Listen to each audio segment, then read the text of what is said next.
Bismillah ar-Rahman ar-Rahim. Assalamu alaikum wa rahmatullahi wa barakatuh, everyone.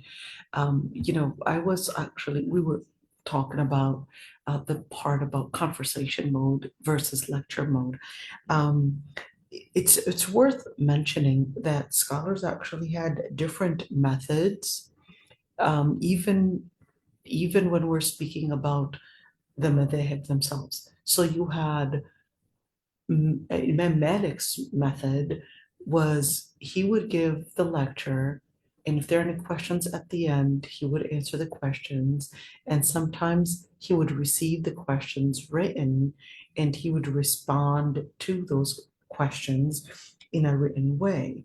And you had other scholars like Abu Hanifa, who's probably very extroverted. His method was completely different. He wasn't doing the lecture style. No, he would gather his students. The students would be there. Let's say there would be a question or even a hypothetical question, which is why they were called ara'aytiyin.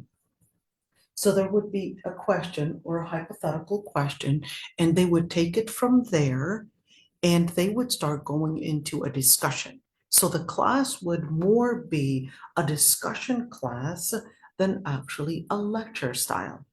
So you would see this class and where there's a conversation, then he would have the students talk about these different, of course, scenarios, talk about the Islamic ruling, what would fit that situation, and so forth. And then from that point, he would basically, at the end, he would basically, talk to the students and I guess in front of everyone and say where they got it right, where they got it wrong, and what the final answer is. And that's why a very famous statement was mentioned by Abu Hanifa, in where he was telling Yaqub ibn Ibrahim, who is Abu Yusuf, and he said, Yaqub, are you writing everything that I'm saying? And he said, yes, I am. I'm writing every statement. And he said, don't write everything because we may say something now and change it tomorrow. Well, it doesn't mean that we're changing the Islamic ruling per se, but that actually means it's for us to know that in fiqh, it can happen that you can research something, a certain matter, on a certain day, but by looking at the evidence and scrutinizing the evidence, you come to a certain conclusion. Later on, you come to a different conclusion because new information and new data had actually come to your surface, or at least come to your knowledge. And that's why, it's important to teach fiqh, because many times people don't recognize that it can happen, that even in fiqh, you may research and find one answer preponderant on a certain day, and then later on, you would find another answer actually having more evidence to prove its authenticity or at least its preponderance. Now, I know it's a little, kind of went farther than how in the structure of teaching the classes, but it's important to keep in mind that lecture style suits some teachers and suits some students, and conversation style or conversational style suit some teachers and some students. I think it's important to keep in mind that whether we're talking about the students or whether we're talking about the teachers, not all methods would suit all teachers and not all methods would suit every single person. So you could see, for example, when we're talking about Imam Malik, very, very introverted. If you ask me, even in the method would probably reflect an autistic person. It doesn't mean he had a disability. I don't see autism necessarily always a disability. Sometimes I see it as it's a different way of how the brain and how that person functions. I think sometimes there's an exaggeration in such classifications, but that's a different story. But when you're looking at even person with, sometimes today they'll classify somebody ADHD, etc. But you will see that some scholars actually had certain personalities where they would jump from one topic to another, and they're just jumping from one side to another, and then you're just wondering how did they get there. But it's really representing one thing. And you would find scholars, even in their books, in that method. You would find one scholar speaking about a topic, and then all of a sudden he jumps into a completely different topic, and you're like, wait a minute, what just happened? How did you get there?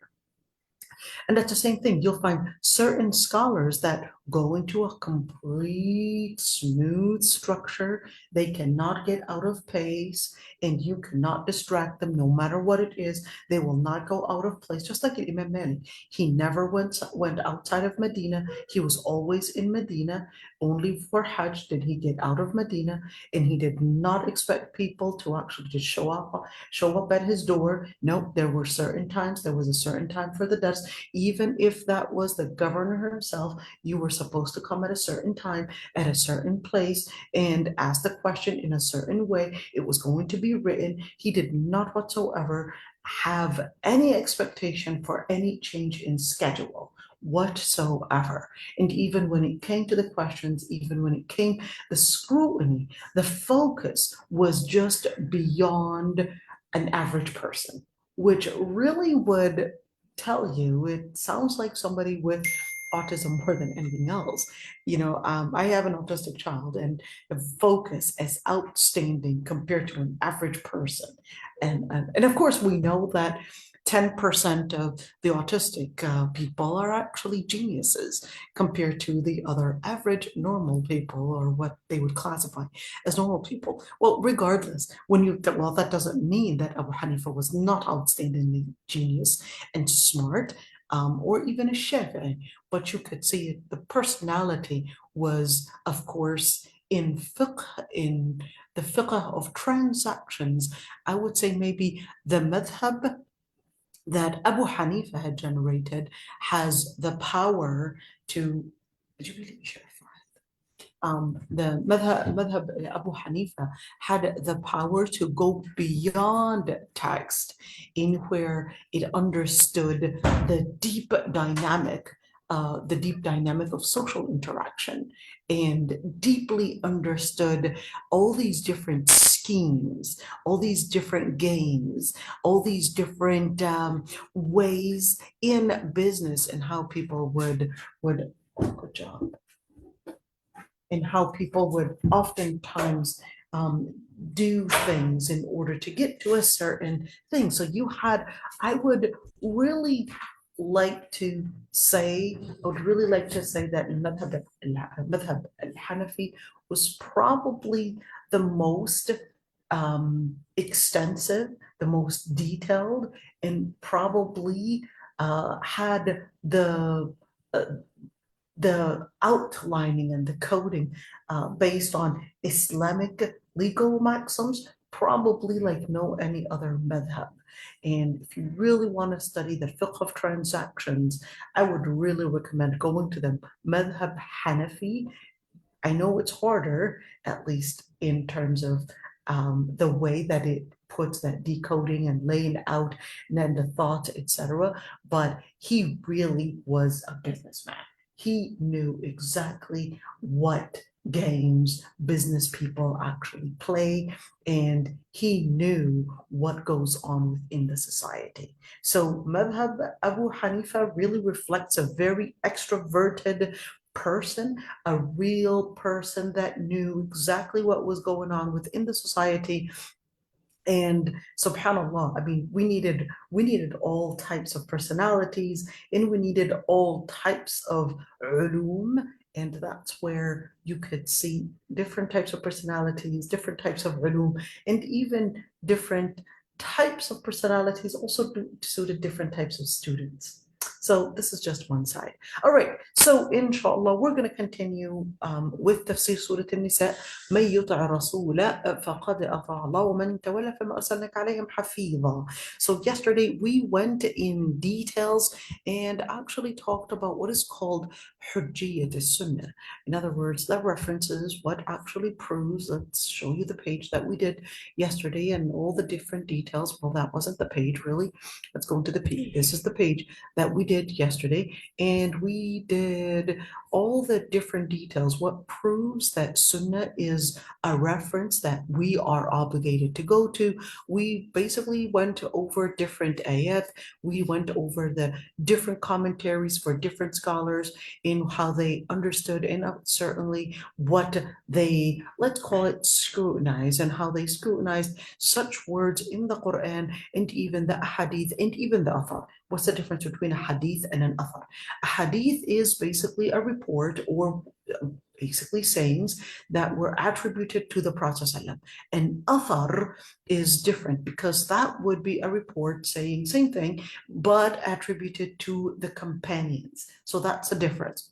The most famous book that combined al-hadith and al-athar, al-athar is singular of athar is plural.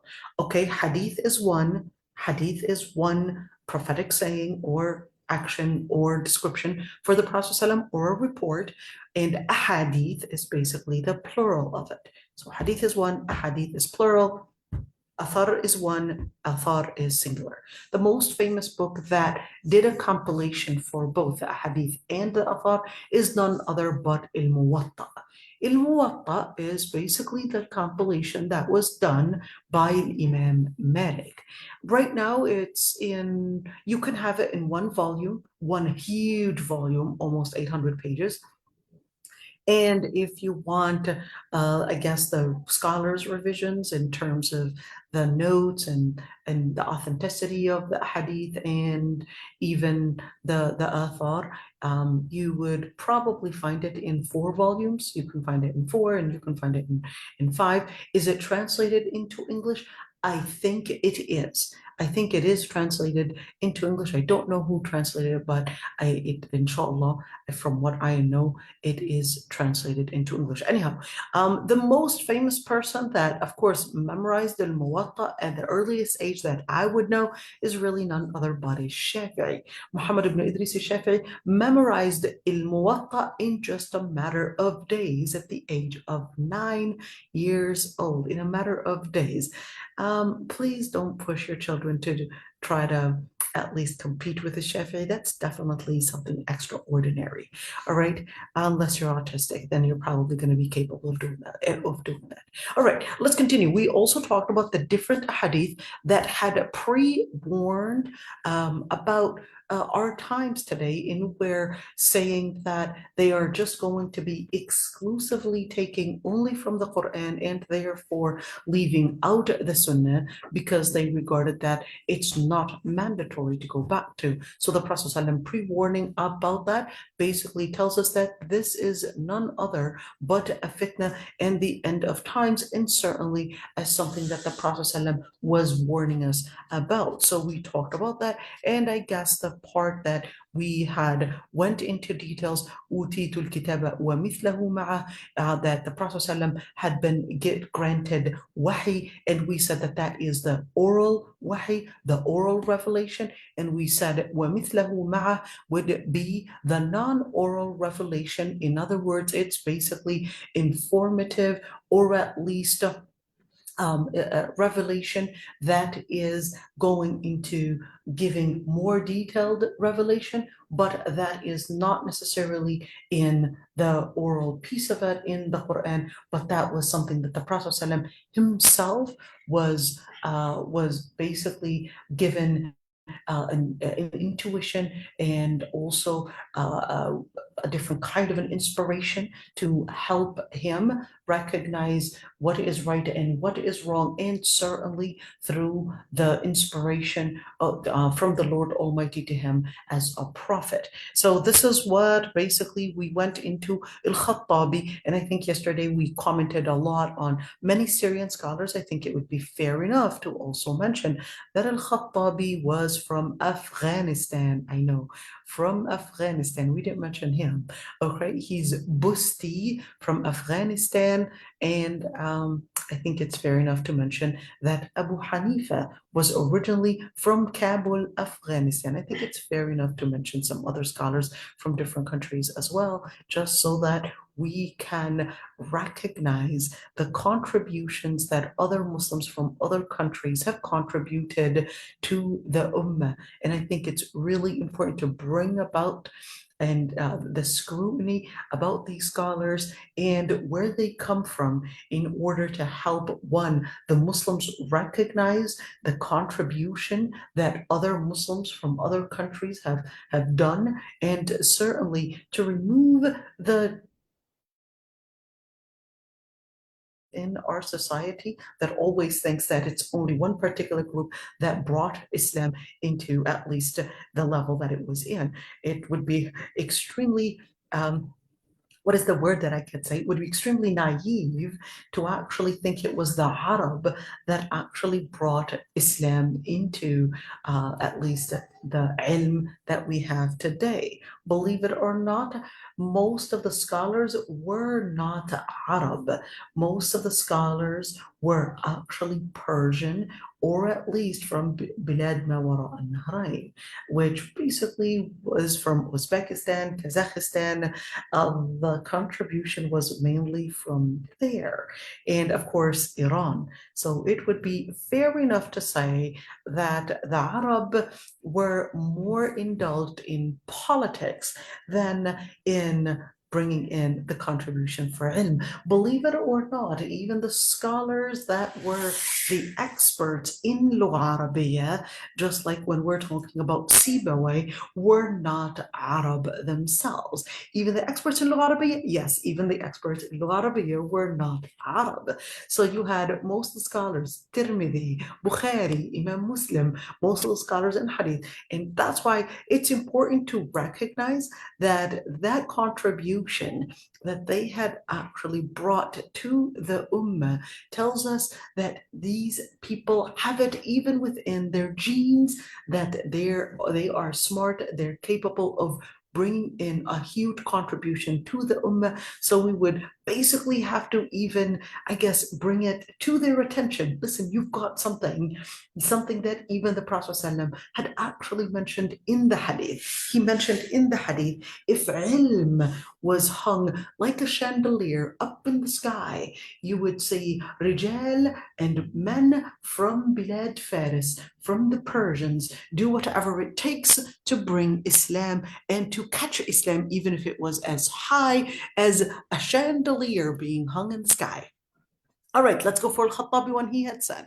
Al-Khattabi had basically, we mentioned it, we went in details, and we said he basically said that there is al-wahy al-batin, basically the internal tuition, internal inspiration, the internal revelation, which was not recited, i.e., which was not basically recited as in the Quran. And of course, he would also have al-wahy al-zahir al-matlu, basically the external wahy, the external revelation, which was recited. So therefore, this is just, on the side in where in huwa illa wahyun yuha, whether the Prophet ﷺ in terms of what he had said or what he had done, therefore is all a revelation for us to basically adopt and learn from and take it as a revelation for us to basically learn from.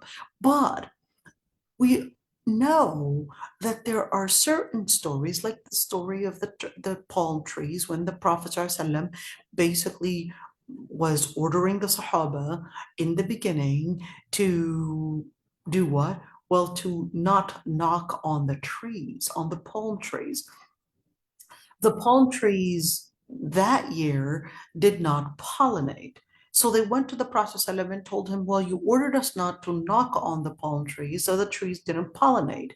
And then the Prophet ﷺ basically thought that they were just banging on the trees simply because they were just doing some kind of a cultural harm to the trees, not knowing, because of course he's a man from Mecca, he worked as a merchant, so really his knowledge about farming was definitely not so strong as the people in Medina. So that's when he basically told them, Antum a'lamu bi umuri dunyakum. You know more about the matters that relate to your dunya. So there are certain things that are not necessarily mentioned in the Quran or in the Sunnah, or certain things can be a recommendation, but really a personal recommendation from the Prophet ﷺ, and not necessarily an inspiration. And the way to know whether this is a religious inspiration or whether this is a personal opinion, we would basically use usul al-fiqh to help us identify that. Sometimes it's hard to identify it, which is sometimes what scholars would debate, whether this was a personal opinion or whether this was a religious inspiration, or at least a divine inspiration, meaning something that was relating a commandment for us to adopt in our life. And of course, and a good example to this is basically the story, the story of Barira. And Barira, she was the slave for Sayyida Aisha, later freed, of course, and she was in love with Mughith. Mughith basically was a slave, but then when Barira was freed, she basically did not want to stay in a connection or a relationship or in a marriage with Mughith, who was a slave. So, but Mughith was deeply in love with his wife Barira. But of course, now that she is free, she decided that no, I don't want to stay in that cycle of slavery, and I don't want to stay within this relationship because of the whole, let's call it, dynamic of slavery still being there. So Mughith would go around in search of someone that can help someone help him find someone to intercede for him to convince Barira to go back to him. Finally, and after going to so many people, he basically came across and decided to go to the Prophet ﷺ himself. He goes to the Prophet ﷺ himself, and the Prophet ﷺ tells Barira to go back to Mughith.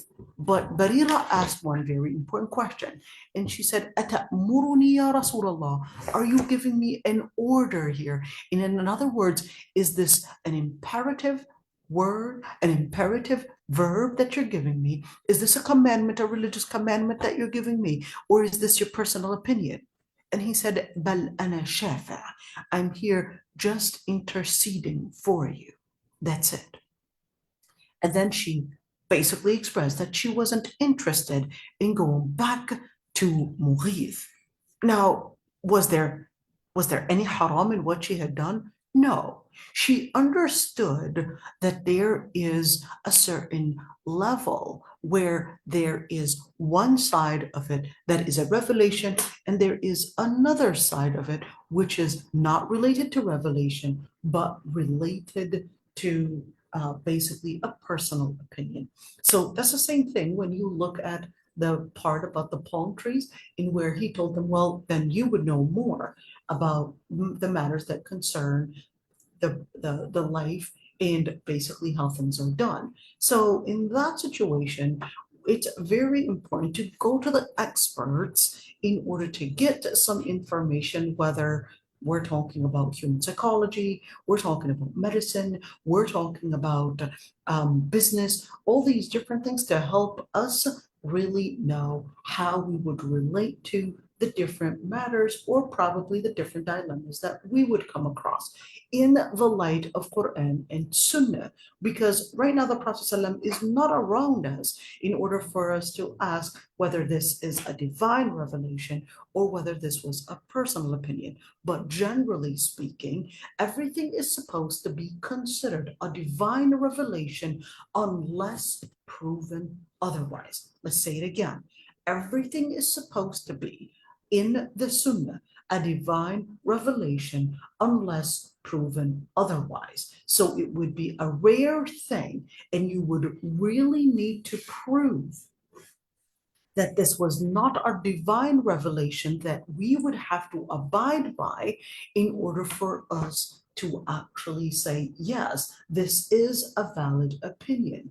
And that's why the ideas, or at least the opinions that many scholars would probably propose and say, well, this is khas bi Rasul, this is exclusive to the Prophet, or this is really an opinion and not necessarily a revelation. This was a burden on the scholars to prove such a claim. Everything was supposed to be a religious inspiration, and in order to prove otherwise, you really needed to bring solid evidence. You needed to bring solid evidence, and certainly not every single wording is a personal opinion, and therefore the other person needing to prove that it's a revelation, because everything is supposed to be wahi, divine revelation. And if we want to prove it's a personal opinion, you have the responsibility and the burden to actually prove otherwise, not the other way around. All right, this is important to mention. Let's continue, inshallah, with the ayat. Oh, I thought you were actually, okay. وَيَقُولُونَ طَاعَةً فإذا برزوا من عندك بيت طائفة منهم غير الذي تقول والله يكتب ما يبيتون فأعرض عنهم وتوكل على الله وكفى بالله وكيلا. So this right there, of course, Allah subhanahu wa ta'ala, after basically laying out whoever obeys the Prophet, peace be upon him, then obeys Allah subhanahu wa ta'ala. Whoever turns away, then basically the Prophet, peace be upon him, you were just really sent with a revelation to deliver, to let people know about it. And you're not here going to be capable. One, you look at the ayat, for example, where Allah subhanahu wa ta'ala tells the Prophet لَسْتَ عَلَيْهِمْ بِمُسَيْطِرٍ. You don't have the power to control them, basically. And here, فَمَا أَرْسَلْنَاكَ عَلَيْهِمْ حَفِيظًا. You don't have the power to, basically, you were not sent as one to preserve them. In other words, to force them to obey. At the end of the day, وَمَا عَلَى الرَّسُولِ إِلَّا الْبَلَاغُ. The Prophet's duty was really to deliver the message, and therefore it was your duty to adopt and embrace the message. So therefore, when you look at this ayah, you had some mu'mineen, which Allah subhanahu wa ta'ala had mentioned right there, and where talked about the mu'mineen, in where there were basically described in the ayah, in where, let's see, we were talking about it before, and where was it? Where was that ayah? Okay, here we go. وَمَن يُطِعِ اللَّهَ وَرَسُولَهُ فَأُولَٰئِكَ مَعَ الَّذِينَ أَنْعَمَ اللَّهُ عَلَيْهِم مِّنَ النَّبِيِّينَ وَالصِّدِّيقِينَ. Just a few ayat before, so ayah 69, and now it's basically comparing that with those that don't adopt and don't obey the Prophet, peace be upon him, and Allah Almighty. So you would have another side.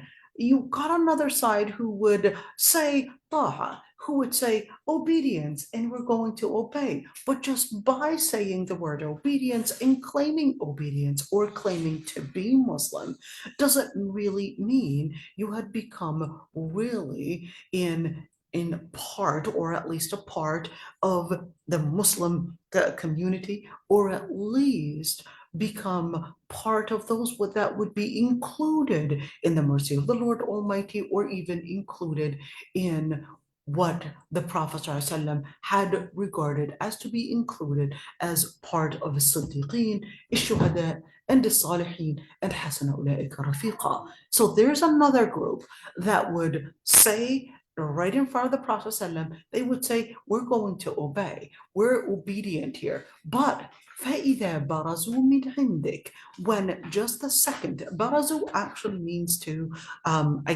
be out, to be an outcast. So right there, when they would basically leave, so this is a metaphor right there, this is not an actual barazu to mean it, they became outcast, but this would mean once they leave, they were, of course, when they were in front of the Prophet ﷺ, they would tell him that we're obeying, we're part of this, yes, we're together, etc. They would give this kind of rhetoric, but then once they leave, بَيَّتَ طَائِفَةٌ مِّنْهُمْ غَيْرَ الَّذِي تَقُولُ.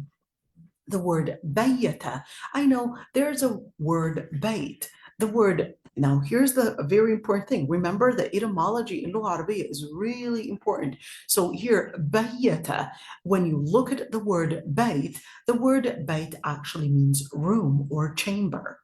The word bayyata in Lugha Arabiya, basically الزيادة في المباني زيادة في المعاني. In Lugha Arabiya, whenever you would have basically the root of a word, like the word bayata, and then you would have bayyata, that shadda right there. That shadda right there would give me an extra meaning. If I were to say bayat, that would give me an extra meaning.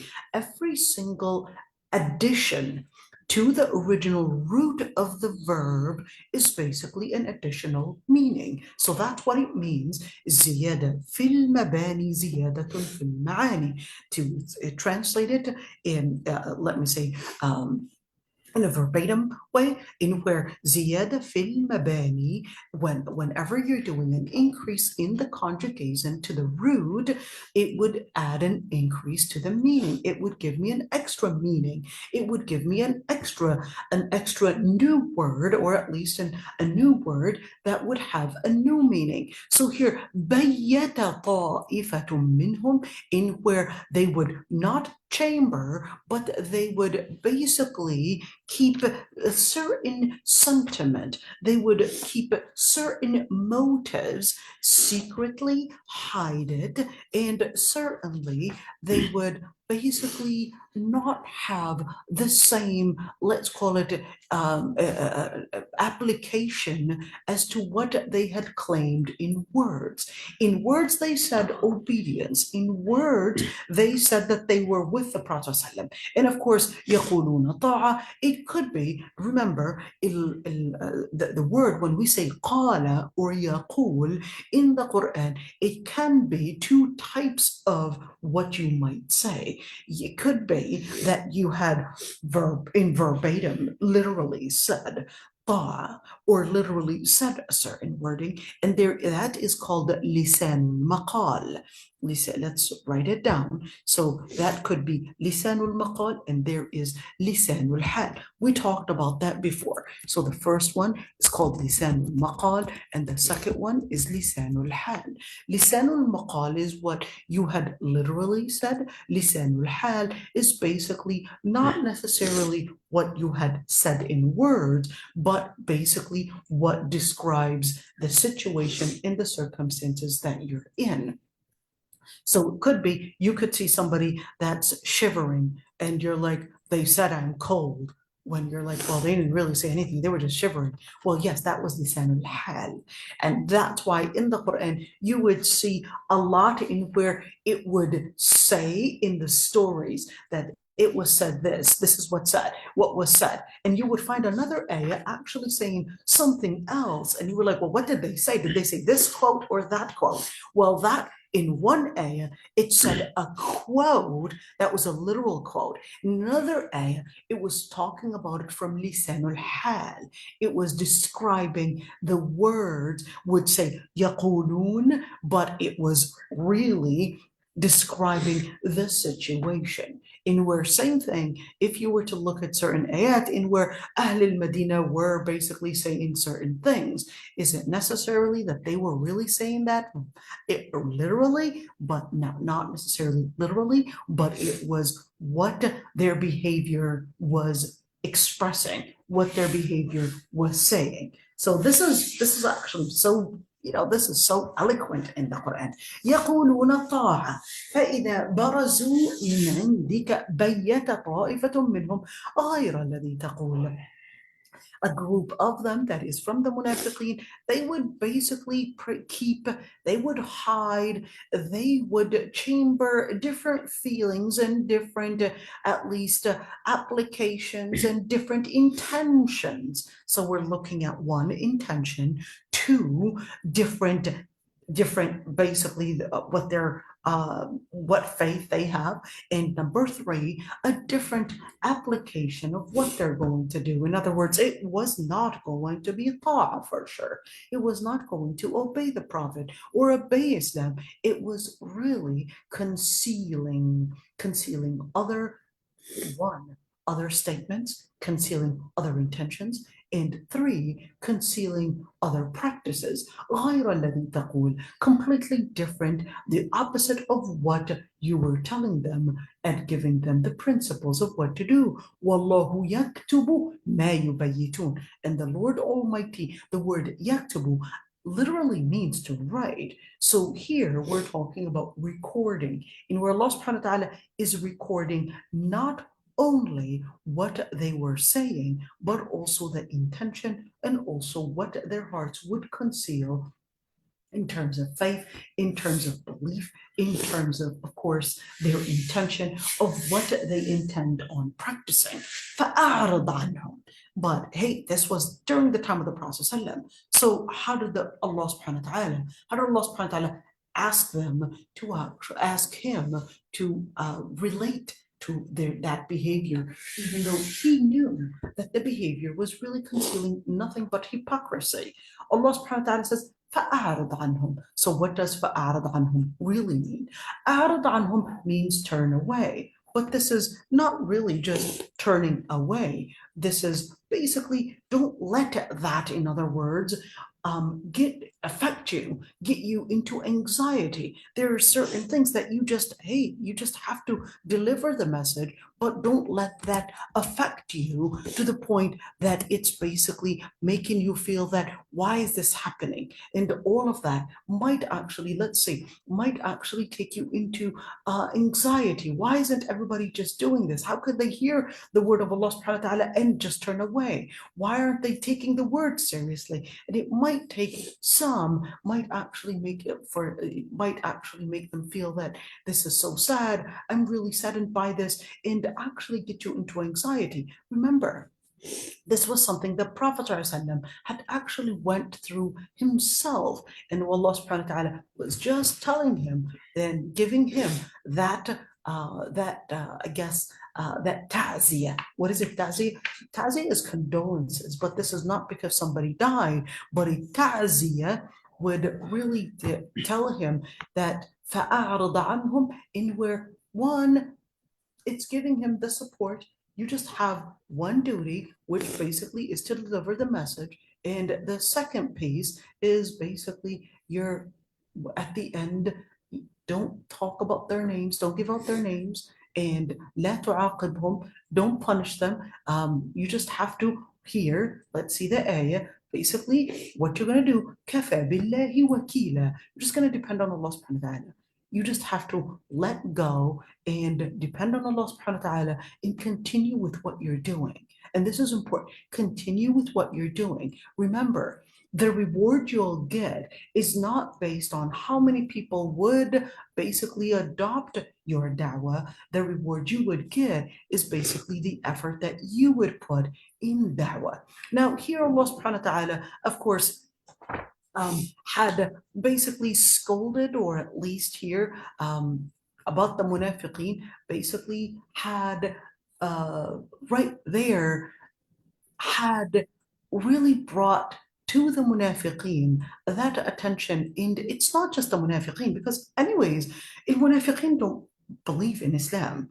The munafiqeen, they were really just concealing kufr, but they wanted to somehow think that by attributing themselves and feeling or showing a sense of belonging to Islam, that they were somehow going to at least get the promotion, or at least going to get some privileges, just because right now the Prophet ﷺ was basically put in control, or at least right now the leader within Medina. So that's what the leaders of al-Aws and al-Khazraj, basically the leaders in Medina, had pledged to him.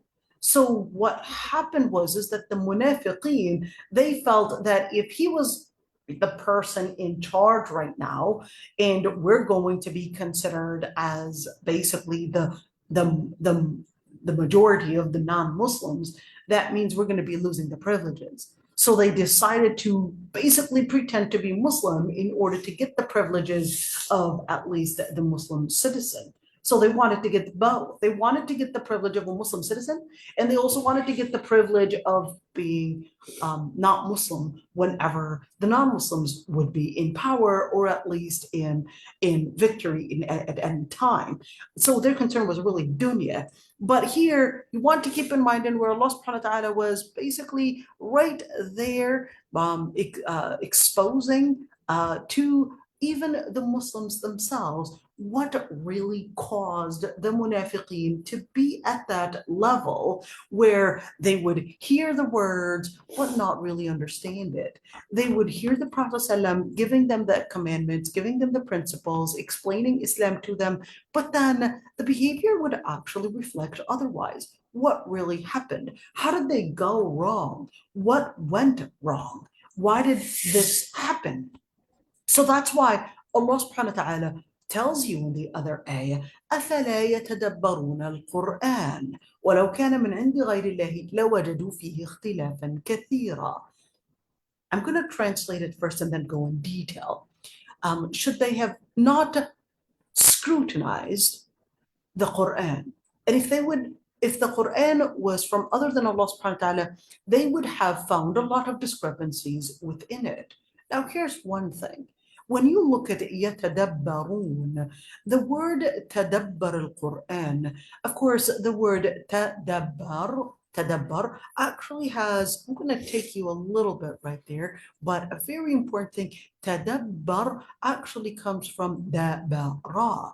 And that's why in the hadith, the Prophet ﷺ says, لا تدابروا, لا تدابروا, which actually means not to turn your backs on each other. If somebody's talking to you, look at them, turn and talk to them directly, but not turning your back and not showing respect. All right. And of course, when you look at أَفَلَا يَتَدَبَّرُونَ الْقُرْآنَ أَمْ عَلَى قُلُوبٍ أَقْفَالُهَا, where Allah subhanahu wa ta'ala had given the word التدبر for the Quran numerous ayat. What is it, tadabbur? I'm going to take you to a different page in where we're going to go in details, because this is important, because the Quran was really telling us that there's something very dangerous that the munafiqeen were doing that had actually led to such a behavior, to such a discrepancy from the words are completely saying behavior, or words that are completely saying something different than the behavior. And in other words, they were living a two-faced life. They were living a life where their actions were completely different than what they would actually announce in front of the Prophet ﷺ. What really happened? The Prophet ﷺ was there explaining Islam to them, but they were actually not living the words. What happened? Where did things go wrong? Are we doing in any way the exact same thing that the munafiqeen are doing? In other words, are we really heading towards that direction?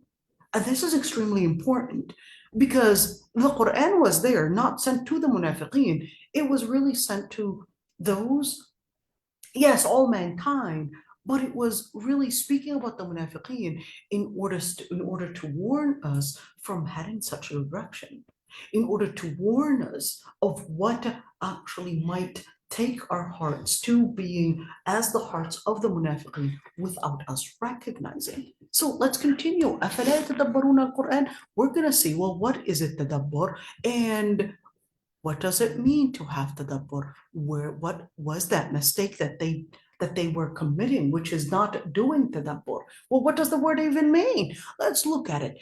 Tadabbur, here's the word right there. It basically comes from the root tadabbara. Well, wait a minute. I thought you said that the roots were supposed to be 3 letters. How did you go into 4 letters? Most words in Lugha Arabiya go through 3 roots, 3-lettered root, most words. you could say probably 80% of the words actually go through a three-rooted word. Maybe 15% go to four-rooted word. And then, of course, you would have the rest would go to probably five-rooted word. But this root right there, you could see goes back to tadabbara, which actually means, let's say, the root could also be, so one, tadabbara, two, it basically goes to an even farther root, dabara. Dabara actually means to leave, to basically pass something, to right there. So you're looking at جاء بعده وخلفه, to come after and or to come later. In other words, we're talking about something in where you're basically coming and going over something. All right, here's the word in general. Something is going over something. Something is coming after. Something is, of course, there's a pattern. There's a pattern coming in where that's why dabara comes there, and where there's a pattern, there's something that passed, and then there's something that to see the later thing, something to look at least the consequence of something. And that's why ittadabbur is basically to scrutinize the different consequences of things. And here he says, النظر في أدبار الأمر. So basically to scrutinize and see all the different consequences of things. In other words, it is to ponder deeply in all the different consequences of things and how we basically got to a certain result. And of course, رأى في عاقبته ما لم يره في صدره. So when we look at تدبر الأمر, it basically means to see, and of course, by scrutiny, to see by scrutiny what would probably by scrutiny what you did not see in the first glance at seeing things. So you might have actually read a certain wording or read a certain sentence, but then once you look closely to it and you start seeing in between the lines, what is it really saying in between the lines? In other words, going deeper than the surface recitation or the surface or the shallow understanding. So what is the difference between tafakkar and يا سلام tabaddar? أحسنتي. التفكر would more relate to you thinking about the matter. So thinking about, for example, the magnificence of Allah subhanahu wa ta'ala, etc. التدبر would more relate to look and scrutinize in depth the words themselves and trying to understand the consequences, trying to understand the relationship between a certain action and certainly the relationship between the words themselves. التفكر is a part of tadabbur. التفكر is a part of tadabbur. التدبر is more comprehensive. Okay? التدبر is more comprehensive. Okay. التفكر is more specific. You're thinking and having التدبر where you're thinking about something specific. تفكر فكر in where you're thinking. But very good correlation. أحسنتي نورا. And here, let's see. أفلم يدبروا. It's, remember, التدبر is more comprehensive. ألم يتفهموا. Did they not comprehend what they were basically told, what the words were saying? And of course, to make the story short, التدبر basically is to look closely in basically the consequence and the result of what you had thought about. Here we go. So in other words, التدبر is more comprehensive. التفكر is basically a tool to get to التدبر. and where التدبر would also include thinking about the implications of what the words are saying. And of course, looking at the implications, we're talking about the implications in of course, in the long run, and even the implications in practice. And this is important because when you're talking about fiqh, remember the hadith yesterday we said, رُبَّ حَامِلِ فِقْهٍ إِلَى مَنْ هُوَ أَفْقَهُ مِنْهُ. Somebody might actually have the ilm, but not have the comprehension. They have the ilm, they have a PhD in Islamic studies, but they don't really have the comprehension to understand, one, probably the dynamic, probably the end results, the experiences were not there. You can have a PhD in Islamic studies, but experience is crucial to help you understand, especially if you're giving advice, especially if you're basically here acting as a person to basically help in marriage or help in probably life making decisions, etc. There are certain things that you have to have experience in. You have to have comprehension. The comprehension in understanding farther than the text, in where you understand the implication in the long run in such decisions and the impact it has on their life or even in the society. In other words, it's looking through the legal maxims and trying to get to hikmah, trying to get to wisdom, because wisdom basically looks farther, where it basically relates, one, experience and even the Islamic rulings together, and then makes through the comprehension and has that tadabbur. Let's see al-Alusi, our friend al-Alusi right here, basically Abu Thabat, al-Alusi was originally from Iraq, and he said, and if I were to actually talk about التدبر out of all the scholars, I think I would choose two scholars and speaking to basically demonstrate what التدبر really means. I think al-Alusi would be one, and the second scholar I think would be al-Tahir ibn Ashur, because they, in their tafsir, and probably Zamakhshari as well, but al-Tahir ibn Ashur, who was originally from Tunisia, and al-Alusi was originally from Iraq, in their books of tafsir, let's see, al-Alusi probably get you that book so you could actually see what it looks like, at least, right? Even if we cannot necessarily have the book at hand, at least it would be, what is the word that I could use? Okay, now, sorry, I'm not here. روح المعاني. I want you to see this book, at least, we can at least see what it looks like, even if, and you can actually get access to the book right there. And remember, we even can get it in PDF, and you can get it in all those ways. So this is روح المعاني. Let's see, روح المعاني. It's pretty long, so it's almost 21 volumes right there. So look at that.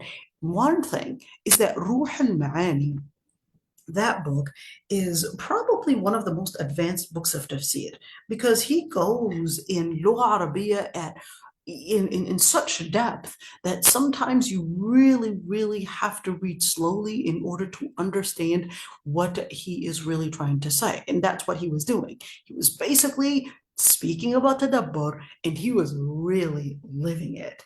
All right. Yes, al-Alusi did live in Iraq, but then later moved to Syria and also Egypt as well. All right, أصل التدبر, he says التأمل في أدبار الأمور وعواقبها، ثم استعمل في كل تأمل، سواء كان نظرا في حقيقة الشيء وأجزائه أو سوابقه وأسبابه أو لواحقه وأعقابه. يا سلام. What was he saying?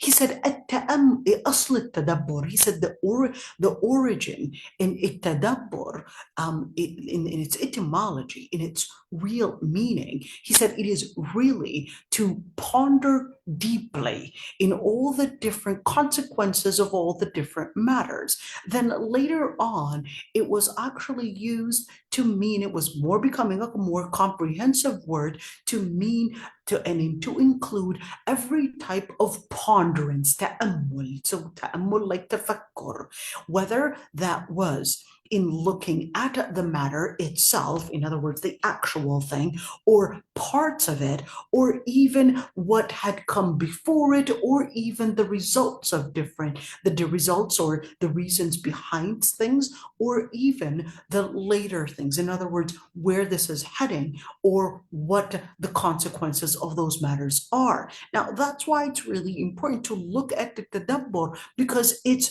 farther than just understanding, it's comprehension. It's a type of comprehension where you're not just taking the words, you're actually comprehending it closely. You're taking the words in the Quran. So this is not here just reading the words of the Quran and just taking the translation, but no, to practice a close scrutiny into each and every single word, what it means, how it's related to one another. What we're trying to practice in our tafsir is really tadabbur.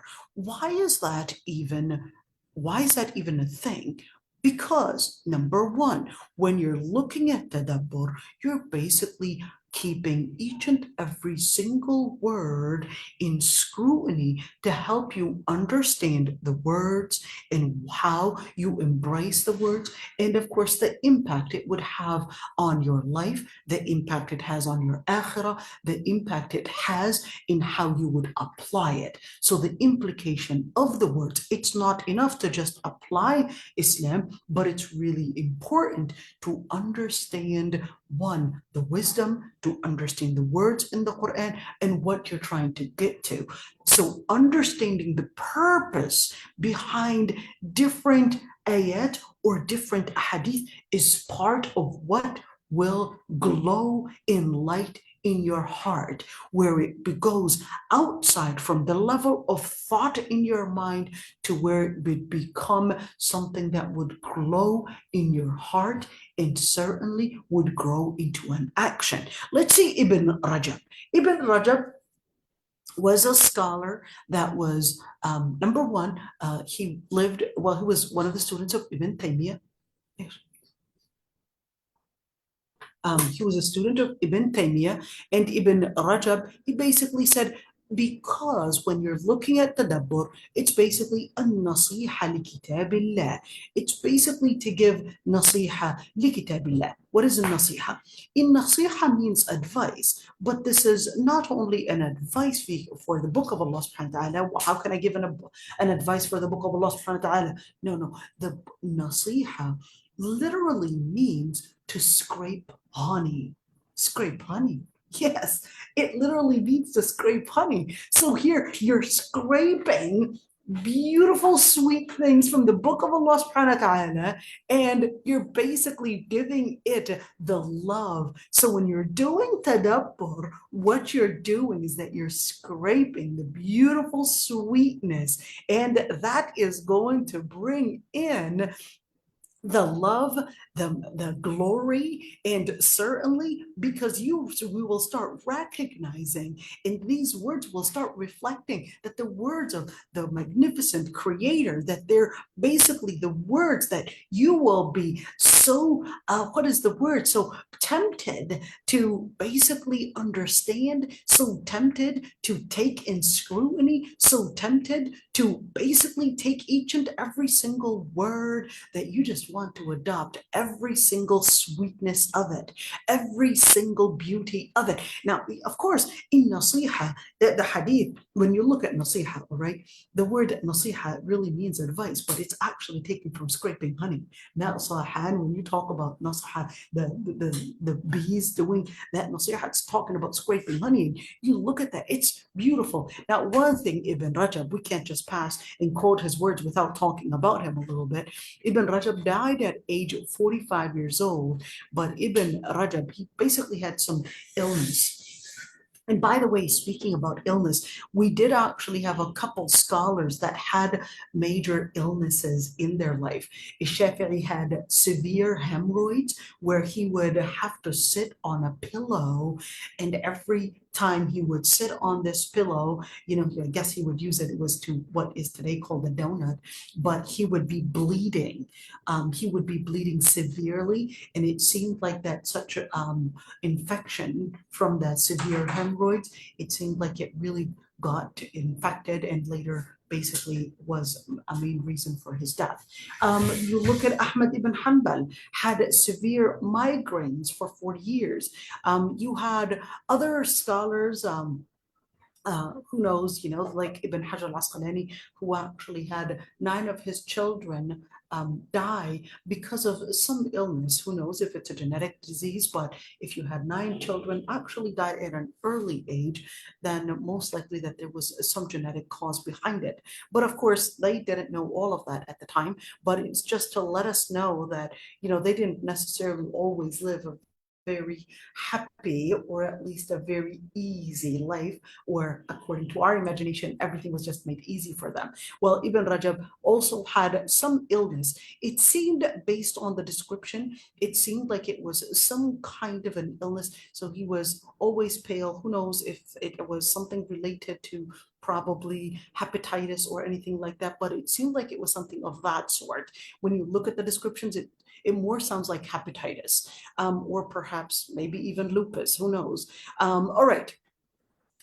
So Ibn Rajab, basically that quote, let's continue and actually see what is tadabbur and why do we actually need it. So number 2 is, why do we need it? Well, basically because your heart needs it. It's a way to help you look closely at the words of Allah subhanahu wa ta'ala, because Allah subhanahu wa ta'ala tells you, يا أيها الناس قد جاءتكم موعظة من ربكم وشفاء لما في الصدور وهدى ورحمة للمؤمنين قل بفضل الله ورحمته فبذلك فليفرحوا هو خير مما يجمعون.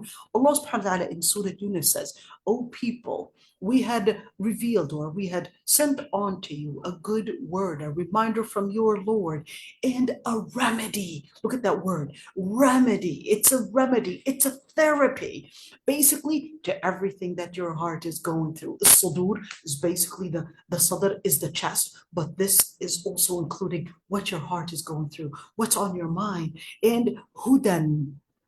And it's a guidance and a mercy for those that basically al-mu'mineen, for those that would adopt, those that would embrace the words of Allah subhanahu wa ta'ala. So tell them it is by the blessings of the Lord Almighty and by the mercy, and that's what they should be happy about. That's what should bring them all the glory, all the happiness, all the delight. It is way better than everything that they might combine.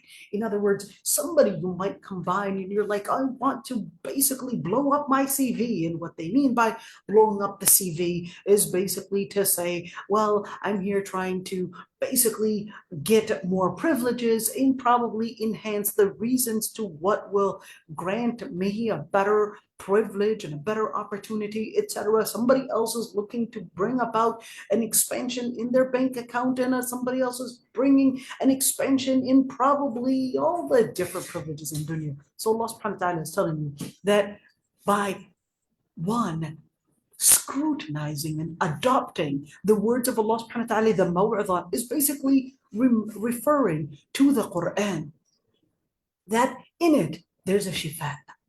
In order to get to the shifa from the words of the Lord Almighty, you need to seek the words. You need to hear them. It's not enough to hear, you need to comprehend them. You need to do tadabbur. Why? Because that's the way to get to the remedy. That's the way to get to. You cannot just take and buy a medication and just put it in your cabinet. You need to take it. You need to consume it. You need to, whether it's swallowing it or if it's whether it's swallowing or whether it's, taking it in the right prescription. You can't just take a medication, put it in the closet and assume that, oh, I did my job. No, there are certain prescriptions. There are certain ways that how you have to take the prescription. And that's the same thing in where Allah subhanahu wa ta'ala is telling you that you've got right there, you got the prescription, all right? You got the prescription, and in it, you will know that there is a shifa, that there's a remedy, and there's also guidance, and there's also a mercy. This prescription is basically the Quran, but you have to read the pamphlet closely.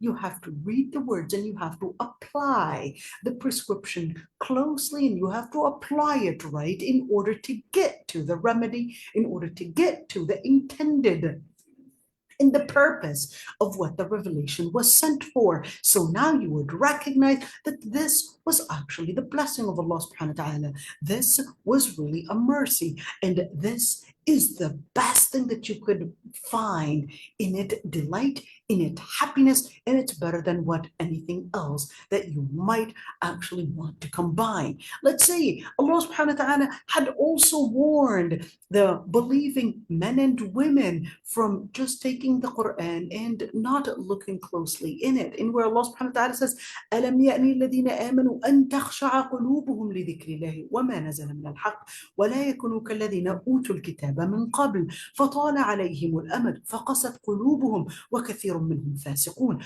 Allah subhanahu wa ta'ala says, well, isn't it about time for the believers that their hearts would tremble from the words of the Lord Almighty and all that was revealed of truth, and they would not be as those that the people of the book that had come before them, in where it basically had they got the revelation, and with time the words had become so forgotten, where their hearts had become so hard, where what did they do? The words had become so forgotten that they don't even know what's in their book, and what that resulted in where their hearts had become so hard, they would come across ayat where it's talking about adhab, it's talking about Yawm al-Qiyamah, and to them as if they're just hearing a song being sung to them, not even recognizing that this is a serious matter that is here being described. And Allah subhanahu wa ta'ala says, وَكَثِيرٌ مِّنْهُمْ فَاسِقُونَ, and many were fasiqeen. Wait a minute, the word fasiqeen, al-fasiq, is supposed to be a person that indulges in major sin publicly, or at least announces their sins, or at least not necessarily publicly, but engages in major sins, let's say, is consistent in engaging in major sins or even minor sins as well. So when you look at that piece, but the word fasaqa, let's go to the root. The root fasaqa actually means to get the fruit and basically peel the fruit. Okay, well, that's supposed to be good news. I'm peeling the fruit. No, once you peel the fruit, you make it more susceptible to rotting, and you make the fruit more susceptible to probably losing its nutrients if not consumed right away. And that's the same thing, in where what the peel is supposed to do is not only give protection, but also give the preservation from any type of contamination. So what happened is that when you look at this, when they did not scrutinize the people of the book, when they didn't scrutinize the words of Allah subhanahu wa ta'ala, time passed by, and what happened is that their hearts hardened from adopting the words of Allah subhanahu wa ta'ala, and they became more susceptible to sin. More susceptible to sin, minor sin, in where it was becoming something that they were consistent with and consistent in doing. And then later on, falling in major sins was something that was inevitable. And that's why Allah subhanahu wa ta'ala was telling the believers here, don't be like the people of the book and don't do the same exact thing, where they would have their book, but all they know about it is that, yes, it basically becomes nothing but a motto or perhaps something that they would decorate their homes with, and not something that basically enlightens the heart and makes a change in the behavior. Let's continue. الله نزل أحسن الحديث كتابا متشابها مثانية تقشعر منه جلود الذين يخشون ربهم ثم تلين جلودهم وقلوبهم إلى ذكر الله.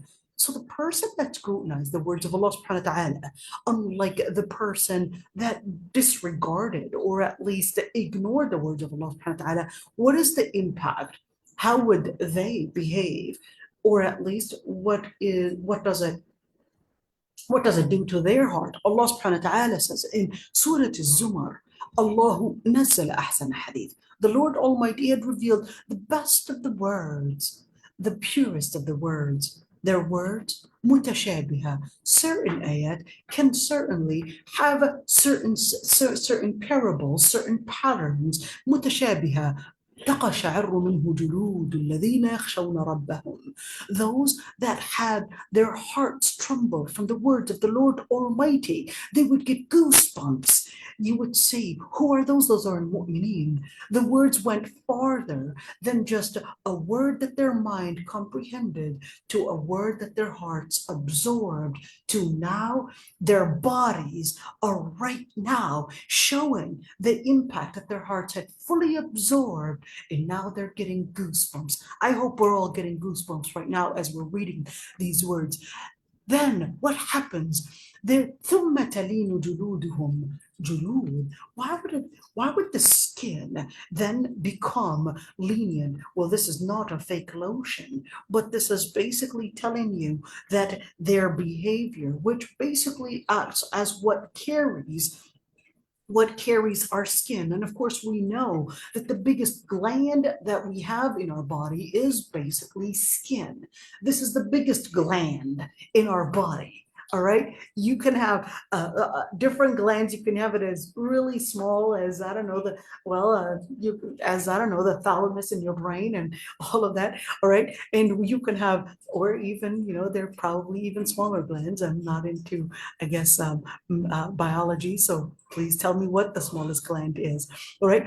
And Allah subhanahu wa ta'ala tells you, well, from the smallest gland, from the gland, the heart, all of that, to the biggest gland, now starting to find the light, the impact, the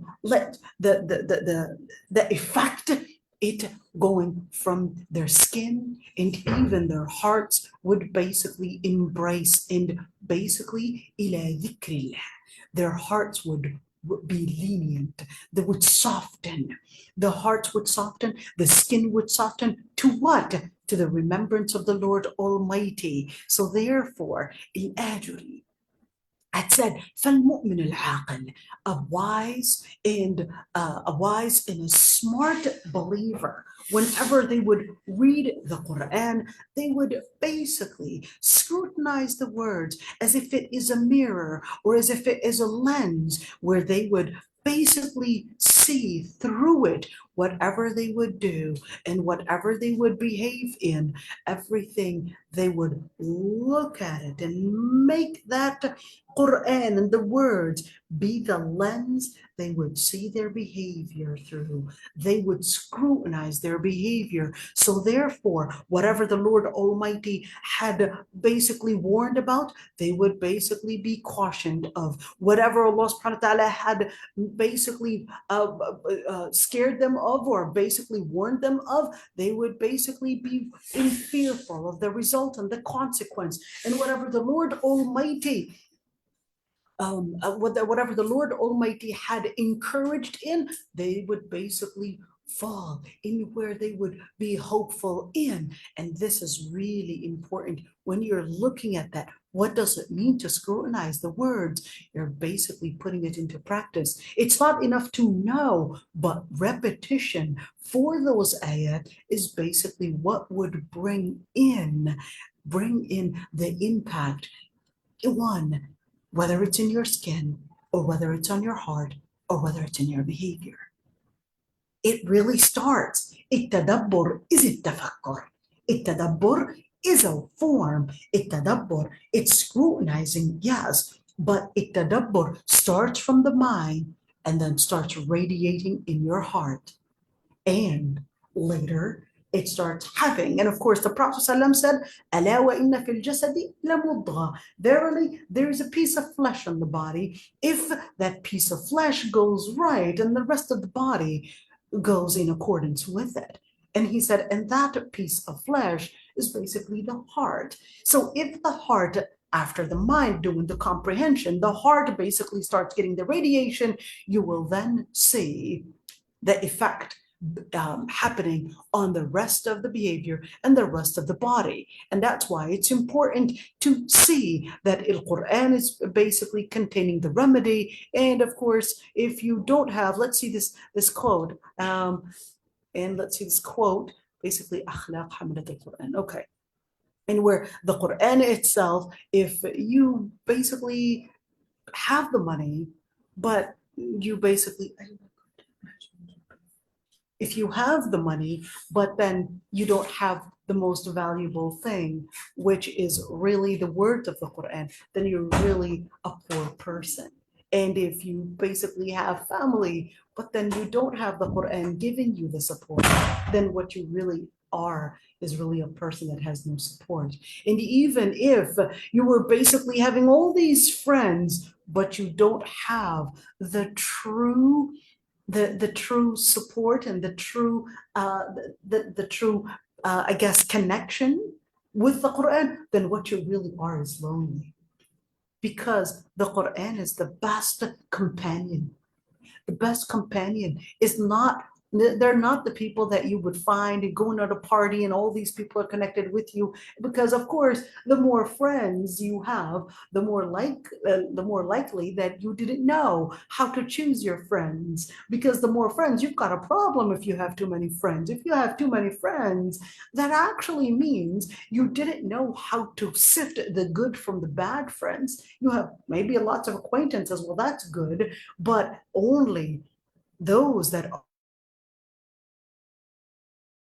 they choose their friends, would they choose limited friends? That comes with maturity. All right, and the one to actually have their first and most important the most important consideration is really when they would read the Quran, that they want to know what they're reading. They want to know what they're reading, and they're not concerned about, oh, let me just finish the surah, let me finish the ayat, when am I going to finish it? No, their first and most important consideration, when and how can I understand the words of Allah subhanahu wa ta'ala? How can I go further to scrutinizing what these words are saying? Ibn al-Qayyim lived in Syria, was also the student of Ibn Taymiyyah. In fact, he was imprisoned with him. Imprisoned. Was he a criminal? No, dear, he was not a criminal. But just like today, we're living in a day and age where those that are basically teaching Islam are treated like outlaws, just like in Saudi Arabia, where they're basically imprisoning those scholars. And just like today, where those that would hold the book of Allah subhanahu wa ta'ala, hold the ilm of Allah subhanahu wa ta'ala, can't find a safe place to live in, because of course they're being treated like terrorists and they're being treated like outlaws. Same thing even during the time of Ibn Taymiyyah. Ibn Taymiyyah was imprisoned not because he was a criminal, but because he was saying the truth, because he was announcing justice, and he was treated like an outlaw. He was treated like he was bringing in instability in the society. Well, the story is not new, because hey, wasn't Prophet Musa alayhi salam going through the same thing? And where Fir'aun Okay, was saying, إني أخاف أن يبدل دينكم أو يظهر في الأرض الفساد. Well, look who's talking. And who was it? Pharaoh. He said, I fear that Musa is bringing in a change in the commitment, in the principle that our country was founded on. Okay, and or I fear that Musa might bring in a destruction and a chaos within the society. Who's talking here? Who's basically presenting themselves as they were really the defenders of justice? It was the Pharaoh, the killer of the children, the rapist, and all of, and yet he was presenting himself like he was the person of civilization, like the person of justice. Well, deja vu, and sounds very familiar. Look who's talking about civilization and justice and human rights, America and Israel. Yeah, there you go. And same thing that we have today. Okay, let's continue. ابن القيم فلا شيء أنفع للقلب من قراءة القرآن بالتدبر والتفكر. He said there's nothing more helpful and more useful to the Quran than التدبر, than scrutinizing and thinking closely in the Quran. Because what it basically has, it has جامع لجميع منازل السائرين. It basically has all the different stations for all those that were basically trying to go in and head to al-akhirah, and all the different types of every single one that wants to basically grow from one station to another in learning their Islam, and even maqamat al-arifin. There's the Sufi impact on Ibn al-Qayyim. So that even the maqam is like a certain level. Maqam al-arifin, and those that would know great and good things about Allah subhanahu wa ta'ala, they've got a certain status, they've got a certain level, and that's, he says, وَهُوَ الَّذِي يُوَرِّثُ الْمَحَبَّةَ or يُورِثُ الْمَحَبَّةَ وَالشَّوْقِ وَالْخَوْفَ وَالرَّجَاء وَالْإِنَابَ وَالتَّوَكُّلْ وَالرِّضَى. Ya salam. Let's see. And he said that's what actually brings in love, longing, fear, hope, submission, seeking dependence on Allah subhanahu wa ta'ala, being content and bringing happiness, in basically considering and seeking refuge in Allah subhanahu wa ta'ala, and feeling thankful and feeling patient, and all those different stations and all the different descriptions of those that basically would have the life and the revival of their heart in order to make it get to a perfect level. And of course, certainly, the words of the Quran are what are the words that are going to be basically taking you away and turning you away from all the different descriptions and all the different behaviors that were described as behaviors that we must avoid, because through it, basically, would our hearts become contaminated, and certainly our hearts would basically become destructed. And therefore, let's see, and he said if people would have known what they would get out of reading the Quran and scrutinizing the words, they would have actually gotten themselves busy with it than with other things. And if a person were to read it with great and deep scrutiny, even when they would pass by an ayah which they might actually need, and it would give them a healing for their heart, they would read it and repeat it, even if it was 100 times throughout the night, the same ayah, repeat it and read it 100 times, because reading the Quran and reading every ayah with great scrutiny and great comprehension, من قراءة ختمة بغير is better than actually reading all the Quran with no scrutiny, with no comprehension, because that's what would bring in the benefit to the heart, and that's how we would be capable of reaching the level of Iman and tasting the beauty of Quran. Because by reading the Quran with great scrutiny and great tafakkur and great deep thinking,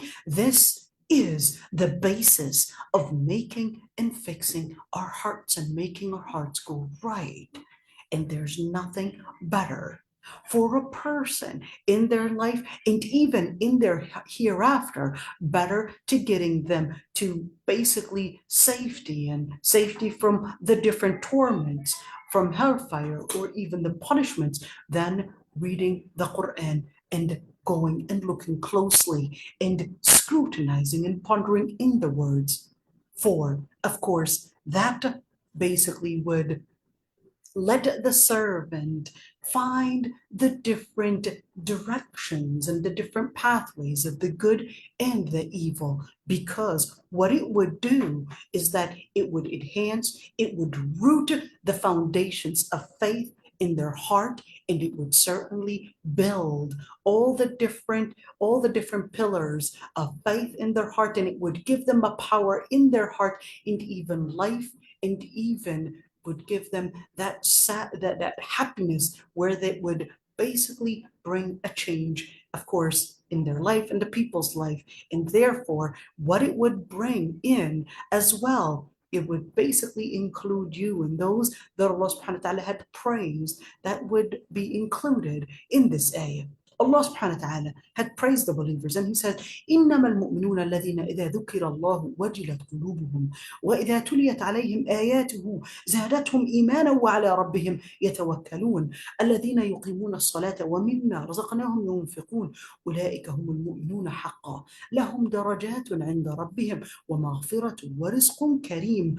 Allah subhanahu wa ta'ala in Surah Al-Anfal says, verily, the true believers are the ones when the words of the Lord Almighty are mentioned before them, their hearts would tremble. And when the words are recited at them, it would increase in their faith. It would increase them in faith, and they would depend on the Lord Almighty. Who are they? They're the ones that would perform prayer, and they're the ones that would give and basically spend for the sake of the Lord Almighty. Those are the true believers that would have an increase in the statuses of the status in their status before the Lord Almighty, and they would be included in the forgiveness, and even be included in the magnificent provision, in the magnificent and most, of course, hospitable provision, which is in Jannah. So what does it do? It basically right there tells you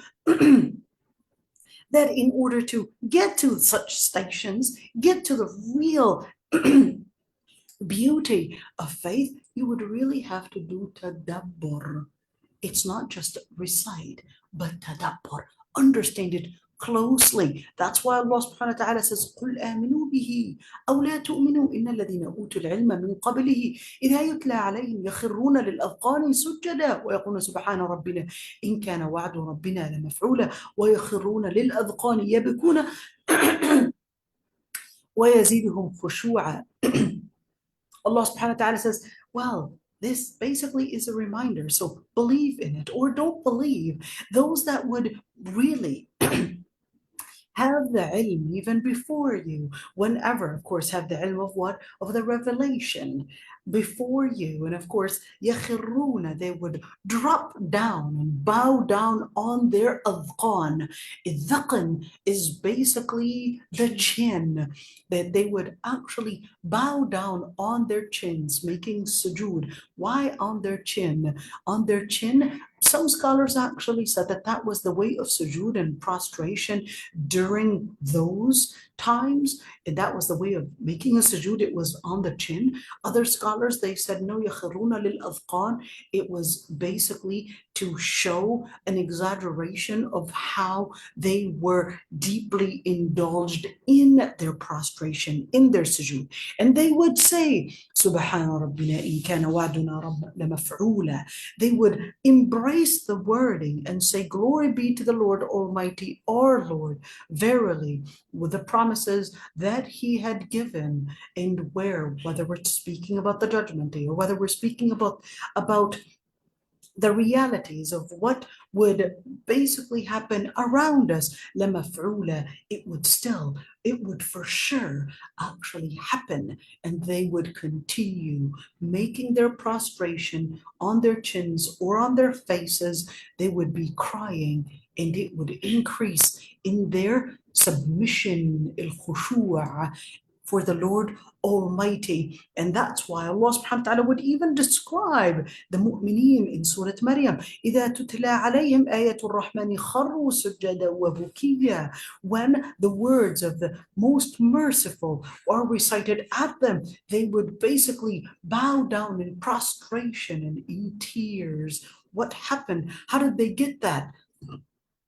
And al-Qurtubi says, this basically, فَكَانَتْ حَالُهُمْ, that is, he described al-Qurtubi, he said, and this was really describing exactly how they were, who the Prophet ﷺ, even the companions, whenever they would hear the words of the Quran, basically bringing in a reminder, they would basically understand what Allah subhanahu wa ta'ala and comprehend what Allah subhanahu wa ta'ala was wanting them to do, and they would go in tears in fear of Allah subhanahu wa ta'ala. That's why Allah subhanahu wa ta'ala had basically described these people that would go in complete scrutiny in understanding the words of Allah subhanahu wa ta'ala when they would read the Quran, and when they would scrutinize the words and do tadabbur. وَإِذَا سَمِعُوا مَا أُنزِلَ إِلَى الرَّسُولِ تَرَى أَعْيُنُهُمْ تَفِيضُ مِنَ الدَّمْعِ مِمَّا عَرَفُوا مِنَ الْحَقِّ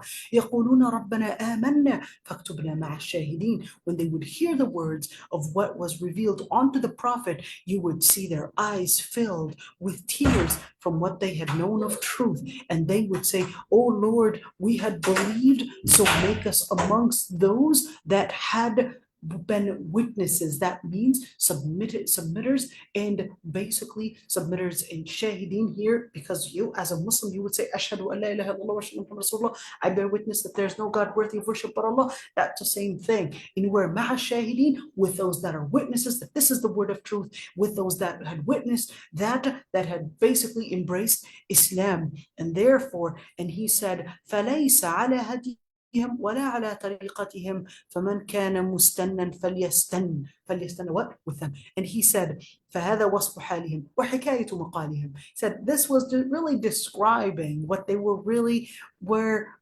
embracing, and that was really describing the actual wording and the literal wording of what they were saying. And whoever was not like that, then they're not really embracing their guidance, and certainly not their way. So whoever wants to take a good role model, a good figure to embrace, basically take them as a role model. So this is just so what should we do? أَفَلَا يَتَدَبَّرُونَ الْقُرْآنَ. Should they not do tadabbur for the Quran? Here, this is the ayah that we're in. Al-Qurtubi said, عَابَ الْمُنَافِقِينَ بِالْإِعْرَاضِ عَنِ التَّدَبُّرِ فِي الْقُرْآنِ وَالتَّفَكُّرِ فِيهِ وَفِي مَعَانِيهِ, which is basically what we were doing.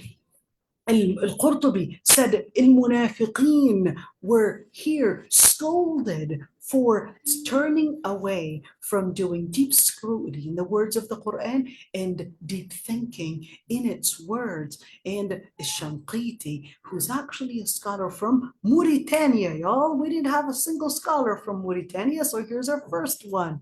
Shanqit from Mauritania. And so where's Al-Qurtubi from? Al-Qurtubi is from Qurtuba. Where's Qurtuba? Al-Andalus.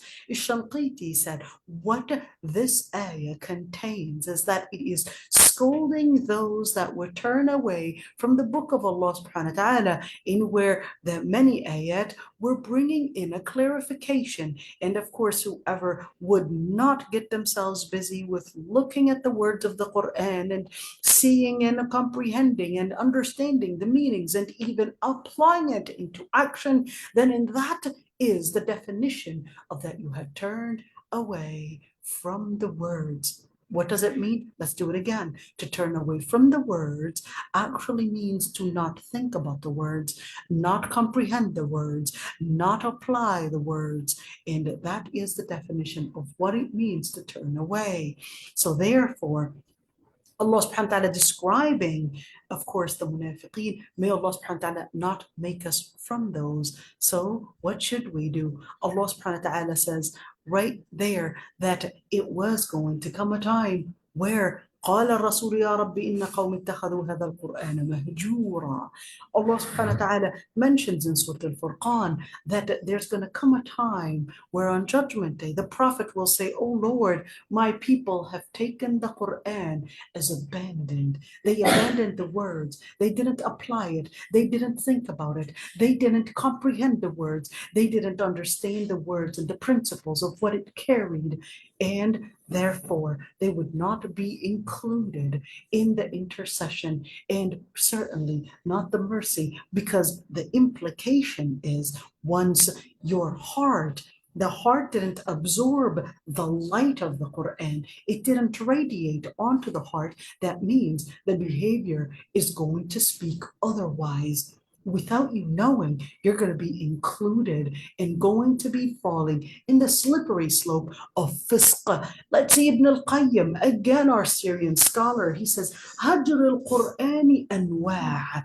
Abandoning the Quran is different kinds. One, he mentioned abandoning, scrutinizing, and comprehending the words, or even knowing what the words are saying. That's why Allah subhanahu wa ta'ala had scolded the Yahud, and he said, مَثَلُ الَّذِينَ حُمِّلُوا التَّوْرَاةَ ثُمَّ لَمْ يَحْمِلُوهَا, spoke about the Yahud and gave the parable that they are, it's as those that had taken the words of the Torah, basically the words of the Lord Almighty, but they didn't really comprehend it. They didn't really put it into practice, that they are just like donkeys. They would carry all those scripts and all those writings, but in reality, they were just carrying it and not really adopting or embracing it or even understanding what was saying. And he said, بِئْسَ مَثَلُ الْقَوْمِ الَّذِينَ كَذَّبُوا بِآيَاتِ اللَّهِ. And when you say بِئْسَ, it's the opposite of ni'mah. بِئْسَ is a word, basically ism fi'al, basically a word to express what a horrible thing. What a horrible thing that you would carry the words but not even understand what the words are carrying, what the words are meaning, what the words are basically prescribing to on that person. وَاللَّهُ لَا يَهْدِي الْقَوْمَ الظَّالِمِينَ. The Lord Almighty called them ظالمين, that they would be considered as part of those that are oppressors, aggressors. Why? Because they had the words, but they didn't apply it. They knew what justice was, but they didn't know how to apply it. Well, they didn't apply it. They knew what it meant to actually have and see the principle of the Lord Almighty, but they didn't actually put it into action. Abu Bakr al-Tartushi. Where do you think the Tartushi is from? فدخل في عموم هذا من يحفظ القرآن من أهل ملتنا. He said, and that would actually mean and include that every single person that would basically be as really fitting in with this description would be included in this. And therefore, if a Muslim was going to be dismissing the Quran and not giving it the respect and not giving it the comprehension and not giving it all that basically the words and how to make it radiate into action, then in that situation, the person would basically be considered as a person that is dismissing the Quran. But you still didn't answer where Tartushi is from. Well, something about Tartushi. Let's talk about him a little bit. So Tartushi was originally from Andalus. But then he went to get more ilm and eventually stayed in Alexandria, Egypt. Why? Because he married a woman there who seemed like she was a rich woman, and she basically bought him a two-story house, and the upper story would be their home, and the lower story would be his place, more like his office. And also his lower story would be the place that he would teach in. That's a Tartushi. And yes, I think it's worth learning about these scholars. And let's say, and we just quoted what he just said. So that means whether it's ahli millatina, basically, even if they're Muslim, they would be included in the description. If they didn't understand the words, they didn't apply it, then they would be included in that. Let's see, in where was that actually mentioned? Let's see. Okay, in Nawawi, where's he from? Syria. He said, ليس حظه من القرآن إلا مروره على اللسان. And most people, the only thing they would get out of the Quran, if of course this is describing al-Khawarij, describing al-Khawarij that they would read the Quran, but it would not go beyond their throats. And why? And Nawawi said, well, this is basically telling us that the only thing that they got out of the Quran is really that it was just going over their tongue. It's just a speech that their tongues had basically recited, but it does not go beyond their throats to reach their hearts. And of course, what is intended and the purpose of the Quran is to comprehend it and in order to absorb it completely so that it would radiate onto the heart. And Zarkashi had said Allah subhanahu wa ta'ala had basically scolded of course, al-Khawarij for leaving al-Quran because they didn't understand the meanings of it. And Abdullah ibn Mas'ud had said, لا تهدوه هذ الشعر ولا تنثروه نثر الدقل قفوا عند عجائبه وحركوا به القلوب ولا يكن هم أحدكم آخر السورة. Abdullah ibn Mas'ud, who of course is one of the most important Sahaba. Remember, he was the sixth to become Muslim. All right. He said, don't read it like you're reading and going over poetry, and don't throw it as if you're, kind of like throwing the bad dates, really. And so, in other words, this is a metaphor to say you're just letting it as if you're just letting it something that you're not taking it in consideration. And قِفُوا عِنْدَ عَجَائِبِهِ.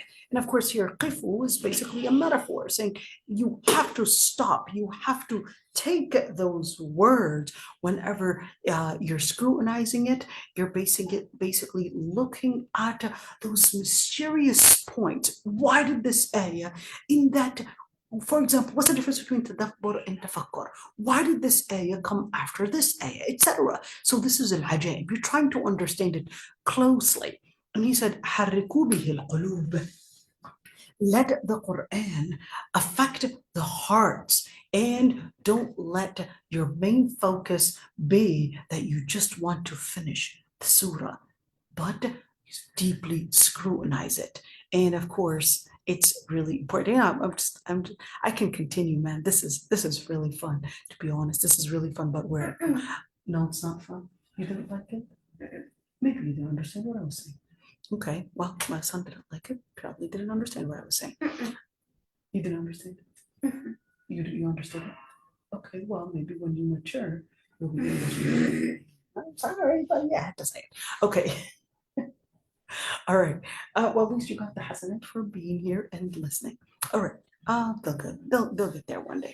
All right. So this is it, inshallah. This is it, inshallah. May Allah subhanahu wa ta'ala make us from those that would do tadabbur and tafakkur in the words of Allah subhanahu wa ta'ala, and make us from those that would be, inshallah, having deep scrutiny and deep understanding in the words of Allah subhanahu wa ta'ala in order to be incorporated in the mu'mineen. Ameen.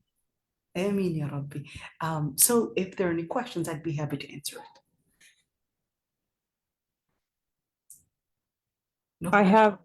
have a question. Well, do you have to go? No, I don't have to go. Go ahead. Okay. This is totally not related. Okay. Fine. I sent you a picture of someone who was, I guess they are a person who's conjoined twins. There's two heads on one body. Right, I saw that. Yeah. And they're not married to somebody. If they were Muslim, the question is, would it permissible? What is the ruling on their marriage? That's what you're trying to say, right? Yeah, not just marriage, but like there's two brains, so there's two aqls, but there's maybe one heart, and you know what I mean? Like how, as far as like actions, being accountable for those, if it's two heads in one body, like you know what I mean? Right. So these rare cases, they would more be going into ijtihad.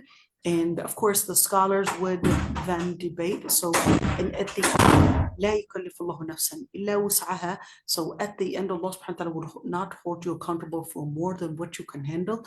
So we would need, I guess, more information on what they're capable of doing, etc. But at the end, if they are in basically two heads in one body, okay, two heads in one body, basically what each and every single one is thinking, basically they would be held accountable for what they are capable of controlling. Each and every single one would be held accountable for what she is controlling or he is controlling, whatever. All right. So each and every single side. So in that situation, they would basically, I guess, live together. But the harder one would be, what if one of them was to become Muslim and the other one was not to become Muslim? All right. Oh my God. That would Yeah. be really hard. One wants to do salah and the other one says, no, I don't want to do salah. All right. So that would be really hard. All right. Yeah, all right. So in that situation, لا يكلف الله نفسا إلا سعها. How much of power does one conjoined twin actually have on the other? And of course, then it's easier said than done. All right. At the end, لا يكلف الله نفسا إلا وسعها. Same thing when the other part, I guess the story went viral that they got married. Okay. Yeah. That one, I guess, is another thing, is that they got married. So they got married, of course, to one person because it's only one body anyways. Right. So how do you, Islamically, so, how's the relationship going to go and all of that? There are certain things in Islam, of course, those rare situations, you wouldn't necessarily have one fatwa to mean that scholars would actually go in differences of opinions in understanding those cases. And of course, the way that you would understand the case and the rule that you would basically apply onto them would basically, I would say, have the same impact and the same way that we might dispute on what is ethical and what is not ethical. And that's the same way that scholars would actually dispute, even Muslim scholars would dispute on whether it's ethical for them to get married. You know what? Let me take those cases that are, I would say, even easier and more common than conjoined twins, which are really those that have dual sexes, the intersex. All right. Those are more common. And when you see the scholars, and they would debate whether they can get married or they can't get married, and whether they should be treated as male, female. Let me explain what an intersex or hermaphrodite really is. So they're basically people that are, it's basically a disorder, but at the end of the day is that some people are actually born with an incomplete or sometimes two incomplete basically reproductive systems. So they would have a male, like a penis, and even probably even a clitoris, and they would have probably part maybe a testicle, and another part probably even maybe what's it called, even different parts of a female. So anyhow, so all that that differences in the way they were created. And Allah subhanahu wa ta'ala actually said, يَهَبُ لِمَن يَشَاءُ إِنَاثًا وَيَهَبُ لِمَن يَشَاءُ الذُّكُورَ. That Allah subhanahu wa ta'ala grants whom He wills and gives whom He wills females and gives whom He wills as males. And أَوْ يَزَوِّجُهُمْ ذُكْرَانًا وَإِنَاثًا. Or He would make them into dual sex. So the scholars actually had differences of opinions on their marriage. They're called khuntha in Lugha Arabiya. Khuntha is that dual sex in Lugha Arabiya. So some scholars said if in situations there's khuntha mushkil and khuntha غير mushkil. So khuntha غير mushkil, in where, yes, they do have certain reproduction or at least parts of a female and maybe a male. They have more male. We're capable of saying, well, they're more to be treated boys than girls, or more to be treated girls than boys. So we would basically have, I guess, a pediatrician tell us, what do you see more of them? That way they can be blended in with a certain at least ruling. They're treated more as boys or more as girls. All right. And there's the other kind that is mushkil, in where they're 50% male and 50% female. This is not talking about trans, by the way. This is not talking about trans. This is talking about a specific group that has two reproductive systems, okay? This is not talking about trans and where a complete female is right now doing mastectomy and all of these different things and taking all these injections to turn into a female. They were born like that. This is not talking about that. This is actually talking a person that is actually born as a hermaphrodite, born with two genders, born with two sexes, two different glands. Okay, this is what it's talking about. All right. So the scholars more, let me say, most of the scholars are actually regarded, if we're talking about khuntha غير mushkil, the one that basically, hey, they're more male, so they're that way we'll basically say, well, since you're more male, you can get married to a female. You're going to go that direction because you're more male. If you're more female, we're going to say you're going to go more female. All right. Now, what if they were mushkil? It was 50% male, 50% female. What do? Can they get married? Some scholars, they went as far as saying they shouldn't get married. Other scholars, they said, well, we'll let them decide what they want to identify as. And then they'll go from there. All right, we'll let them decide. So this is not talking about all this trans stuff, okay? But the scholars that they shouldn't get married, they basically said basically because we don't really know what their sex is, so that the best thing to do is not get married. But we know that that's not necessarily practical for everybody. It's not practical for everybody. So now you see that differences of opinions between scholars, if we're talking about something that is khuntha and khuntha mushkil and ghayr mushkil, that they actually went into all these differences of opinions, even though it's really common, especially in Pakistan, by the way. Pakistan, it is really strange, especially in Pakistan. If there's a genetic thing or not, but you would see that they, unfortunately, I guess, they really have to work on educating the society that these people are not to be treated as they were somehow outlaws, outcasts, as if they were a disgrace, but they have to be taught the Islamic ruling on that they are either male or female, or they would basically have to be trained in learning what their rulings are in regards to them, rather than the society basically dismissing them, and they're really left to be the beggars. They're really left to be the ones that don't get a job, don't get anywhere. And right now, of course, the missionaries are working on them, and certainly the ones to, I would say, abuse their situation are really the LGBT right now.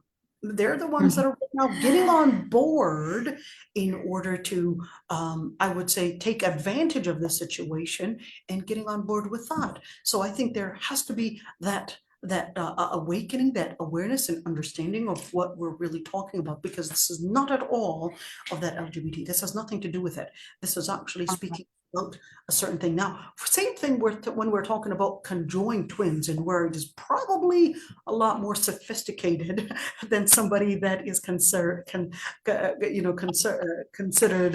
a hermaphrodite, or even a khuntha. It's even more confusing, because they don't have two bodies, but they might have two heads, or they might have two bodies. So they might actually have two bodies and one head, or well, two heads and no, sorry, they would have two heads. And of course, you're having all this mixture. Of course, we know that it's disorder by all means. We know that. But at the end of the day, how do we treat that? Then that depends on the circumstance. It is taken case by case. And of course, that's where fiqh is. This is where fiqh is. I hope I answered that one, Noura. Yeah, jazakallah khair. I know it's a weird question, but no, it's really interesting. Believe it or not, that's the first thing that came to my mind. That's the first thing that came to my mind when I saw the trend. I was just scrolling on Instagram, and then I saw this. I was like, what's going on here? And that's the first thing that basically popped onto my mind, was what is the Islamic ruling in that regard, and how would the scholars debate the situation?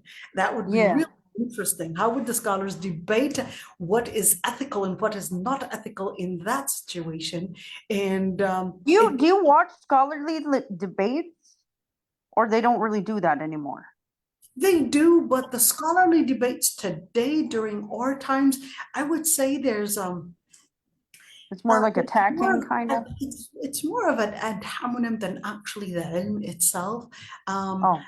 I don't really like those debates, because I feel that it really does qaswat al-qalb, to be honest. It really hardens the heart, because if you're just going to just attack this person and that person, etc., then you will start feeling somewhat of the arrogance on the other person, and that you're somehow better. And what it really builds is hatred and animosity towards other Muslims. If you want ilm, I don't recommend doing that debate between Muslims and all of that. You really want ilm, go with the lecture style. Get the ilm there. Because you want the ilm, stick to the purity of ilm, and leave behind these types of dishes that have crumbs over them, because you're like, oh, now I have to remove this. That's why I don't like fish, because I can't handle having or choking on a bone. Oh, yeah. I've done that before. I don't want that. I mean, this is not to tell you don't eat fish, but sometimes it just doesn't get out of your throat. Like it swells and everything. Yeah, well, I guess go for tilapia, I guess. I don't know. But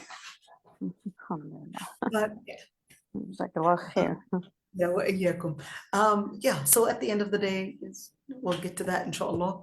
And ربي يحفظكم جميعا, inshallah. We'll see you tomorrow, hopefully. Inshallah. We'll ask Hudayfa, was it a good dance today? Yeah. Okay, well, we're gonna. So we need to make a plan if we're gonna be doing this after Ramadan. Yeah, inshallah, definitely, inshallah. Hopefully, maybe 5 days a week. That way, I'll be doing what I need to do during the day. Yeah, with the kids on the weekend. Yeah. Inshallah. Jazakallah. Wait a minute, I actually forgot. Allah is in the control of the universe, and is there another God in another universe? Could you please explain what Rabbil Alameen means? Are we sinning by bad thoughts, and how to avoid? So no, Allah subhanahu wa ta'ala, there is only one God in all the universe and all the creation. So there isn't a God in another universe. That's why Rabbil Alameen is basically the Lord of all al-Alameen, which basically means all the universes. Okay, if there's another universe. Okay, so the Lord Almighty, as Muslims, we would regard that the Lord Almighty is al-awwal and al-akhir. He is the first, I mean, even before any creation, before any before any creation and certainly before anything ever existed. So Allah subhanahu wa ta'ala is basically the creator of all the universe. So therefore the Lord Almighty is beyond all creation. Are we sinning by our bad thoughts on how to avoid ghafla? Are we sinning by our bad thoughts? So number one is that Allah subhanahu wa ta'ala will not hold you accountable for the bad thoughts, so not until you would implement it, until you would do it. So if you thought about killing somebody, all right, just by thinking about killing someone, that you won't be committing a crime until you actually kill that person, or until you actually prepare to kill the person. Okay, so that's when you would be held accountable. All right, and of course, there's more details because we did that tafsir in Surah al-Baqarah in that regards. So this is it, and inshallah we'll see that tafsir. All right, so inshallah see you tomorrow. Assalamu alaikum. Wa alaikum salam.